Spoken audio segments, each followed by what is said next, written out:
Madam Speaker. Madam Speaker, I have seen credentials and the role of SRC, Madam Speaker. Let me say the following. Of course, under Article 230, the role of SRC cannot be gainsaid. It is very critical because now the decision of review of civil servants' salaries, which we are being told today, Madam Speaker, out of the revenue we collect as a country, Madam Speaker, 1.1 trillion goes to public servants in this republic. Therefore, the role SRC plays is very critical, Madam Speaker. And I've seen SRC has not been taking lightly the comments we make about their work.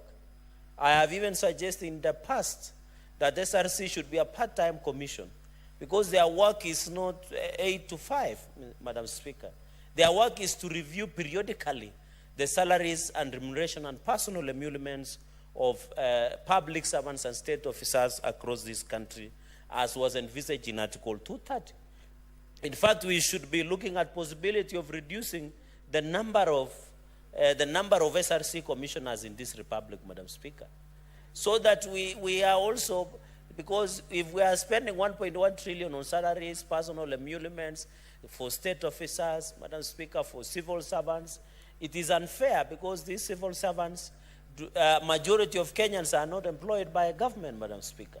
And therefore, even as we approve or as we transmit this motion, Madam Speaker, for the Minister of Treasury, of course, as we wait for the report of the National Assembly on the vetting exercise, of course, the CS nominee of Treasury, John Badingongo, should, if they get opportunity, to ensure that these people we approve give value to the offices that we are talking about.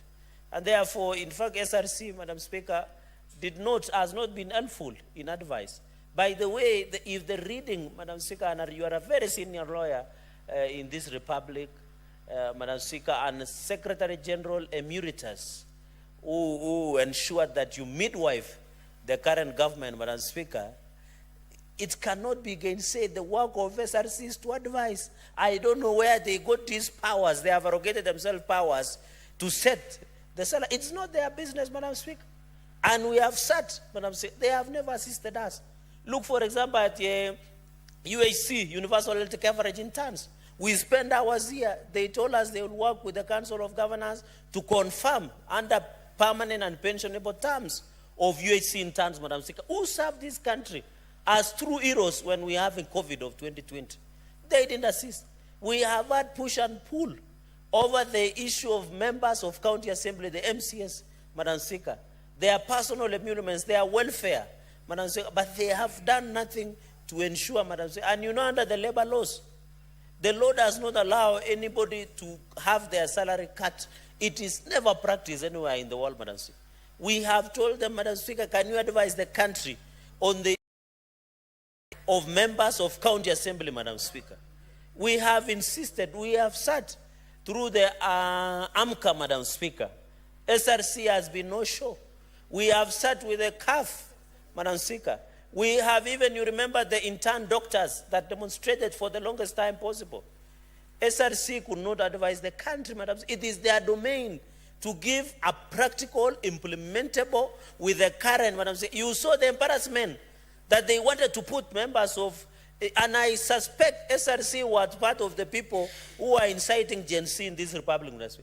Because when there were protests in these countries, SRC went and issued a circular of increasing salaries of members of Parliament and other state officers. If we had not rejected, Madam Speaker, tungesalamiwa with these Gen Zs, they have embarrassed us. It means they are not having their work cut out. They don't follow what they should be doing as SRC, Madam Speaker. It was embarrassing.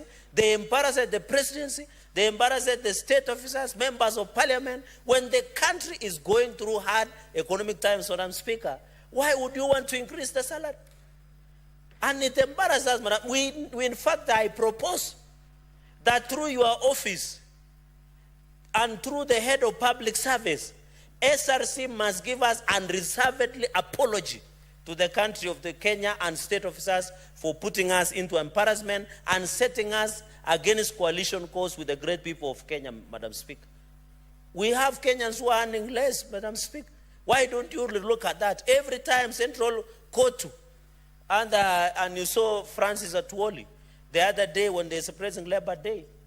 What is about the minimum wage? That is when we need the wisdom of SRC.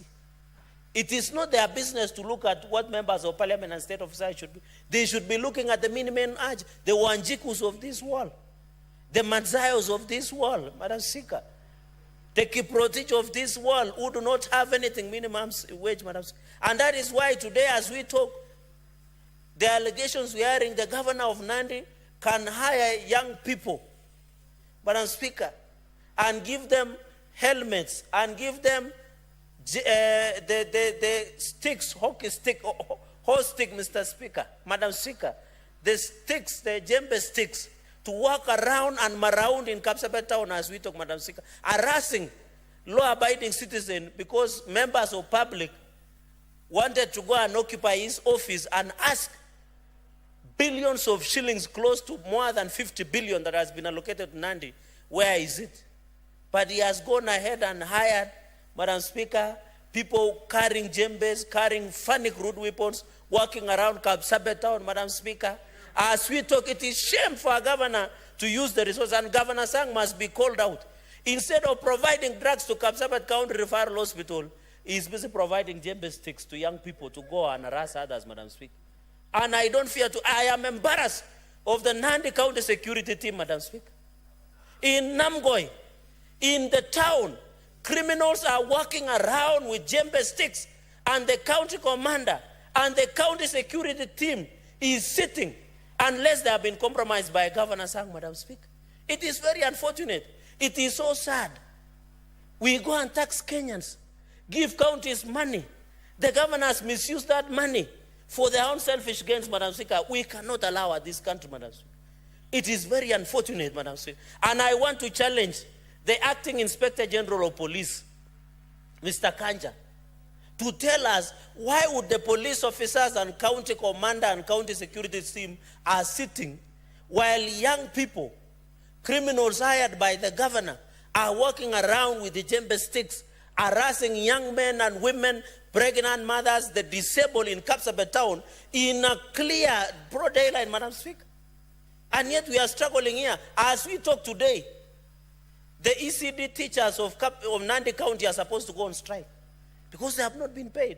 But when you hire hooligans, the county has money to hire. But they can't buy drugs. They can't pay ECD teachers very well, Madam Speaker.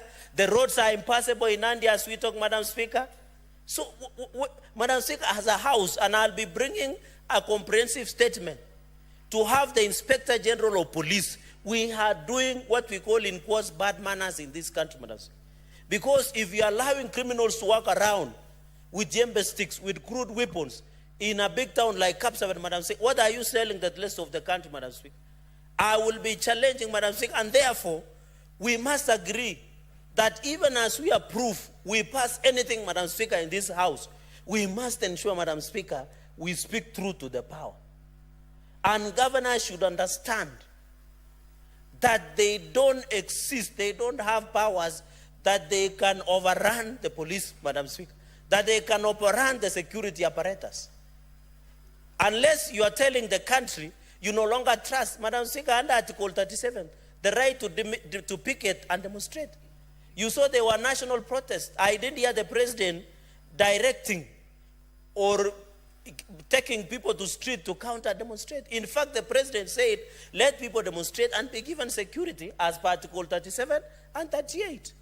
Unless Kapsabet town, Madam Speaker, is in another country. But if it is in the country that is Kenya, just like Kilifi, just like Mombasa, just like our neighbors in Kakamega, just like in Homa Bay, just like in Tana River, Madam Speaker, then there is a big problem, Madam Speaker. We should be called out, and I want to challenge the Inspector General of Police acting, even as he comes for vetting. We must see action as at now to ensure that we protect the right of Kenyans. Why would you somebody have a problem? The other day, Madam Speaker, we normally have demonstrators here at the gate. You as the Speaker has never ordered anybody to be clobbered or being harassed for coming to Parliament to present their petition, Madam Speaker. Madam Speaker, the SRC under Article 230, even in vetting. Madam Speaker, I was surprised because I saw members of National Assembly and it is unanswered. If somebody challenged me, I can produce. When the message was read of vetting of Inspector General of Police, I was embarrassed that some members of National Assembly, and it is in the interest of my minority leader, Madam Speaker, Senator Retired Justice Matzai, that some members of National Assembly said Senate does not have a role in vetting of Inspector General of Police. Which constitution are they reading? Which law? Security is a shared function, Madam Speaker. The security is a shared function, just like a disaster preparedness emergency. I was wondering, Madam Speaker, and I always get shocked. Which country are we in when members of National Assembly contest the vetting? Madam Speaker, if members of National Assembly embarrass themselves with what they did, they should not use that Senate to redeem themselves. They should redeem themselves. Why were they bash and attack Senate? They attacked us on conflict of interest bill. It is unanswered. They didn't want Senate to be part of the Inspector General of Police vetting. It is the Constitution. The law is very clear under Article 93. Parliament is the Senate and the National Assembly. Security is a shared function. You cannot say, and that is why we fought in this Parliament, and I know people who have stayed longer like Senator Matzai and Senator Kalwale will tell you, we wanted even governors to sit in County Security Committee. Because if a problem occurs today, you will need that governor to be part of security restored within that county or within that constituency, Madam. We fought for long. So it was embarrassing. Even senior house leaders, like my majority whip, Silvana Sosoro, I thought they should not bear, Madam Speaker, and the answer can bear me witness. And that is why, Madam Speaker, in conclusion, when I saw even vetting of CSS, I know the report is being written, Madam Speaker, but we can make general observations because it was an open process, Madam Speaker. You find cases of vetting of cabinet